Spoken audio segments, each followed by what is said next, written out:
ആദ്യമായിട്ടാണല്ലോ വരവ്. എന്തൊക്കെയോ പർച്ചേസ് ഒക്കെ നടത്തിയിട്ടുണ്ടല്ലോ. എനിക്കൊരു മുണ്ട് ഷർട്ടും വാങ്ങിച്ചതാ. അയ്യോ ഏട്ടാ, ഇത് അറിഞ്ഞിരുന്നെങ്കിൽ എനിക്ക് 1-2 ഡ്രസ്സ് വാങ്ങിക്കണമായിരുന്നല്ലോ. ഇനിയിപ്പൊ എന്ത് ചെയ്യാനാ? നീ ഇതൊക്കെ കൊണ്ടൊന്ന് അഡ്ജസ്റ്റ് ചെയ്. മുണ്ട് ഷർട്ടും കൊണ്ടോ? എടി പോത്തെ, നിനക്ക് വേണ്ടി കല്യാണത്തിനിടാൻ മേടിച്ചതാ. കല്യാണത്തിന് ഉടുക്കാനുള്ള സാരിയാ. എങ്ങനെയുണ്ടെന്നൊന്ന് നോക്ക്.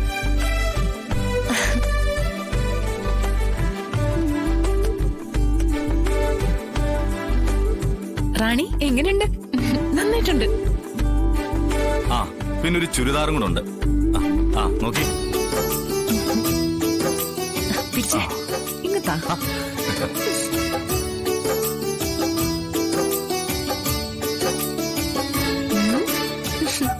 ആഹാ, ഇത് കൊള്ളാലോ.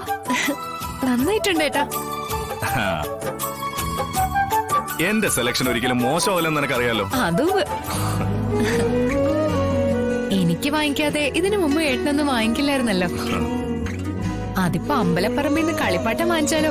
എനിക്ക് ആദ്യം വാങ്ങിച്ചിരുന്ന. നീ നിന്റെ ഒരു ഏട്ടനും. അതെ, ഈ ഏട്ടനെ കുറിച്ച് പറയാനേ ഇവക്ക് നേരമുള്ളൂ. ആ ഏട്ടാ, ഞാൻ പ്രകാശിനെ കണ്ടിരുന്നു. ഒരു ജോലി മധുരയില് നോക്കുന്നുണ്ടെന്നും അവിടുത്തെ ഹോസ്പിറ്റലിൽ ജോലി ശരിയായി കഴിഞ്ഞാ ഉടനെ വിവാഹം നടത്താന്നും പറഞ്ഞു.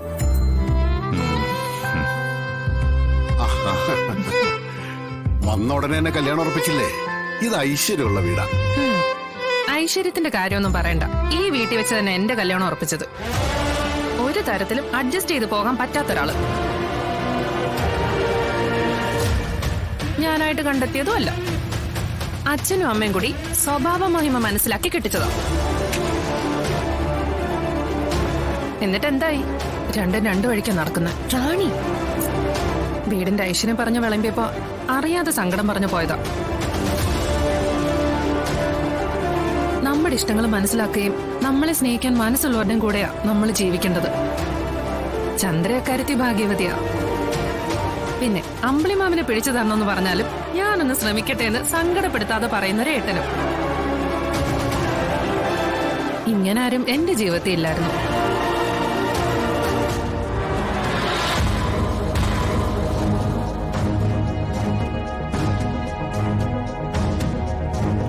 അവള് പറഞ്ഞല്ല ശരിയാ. നമ്മൾ നമ്മുടെ പെണ്ണിനെ ഒരുത്തനെ കെട്ടിച്ചു കൊടുക്കുമ്പോ അവനെ കുറിച്ച് നമ്മൾ ശരിക്കും അറിഞ്ഞിരിക്കണം.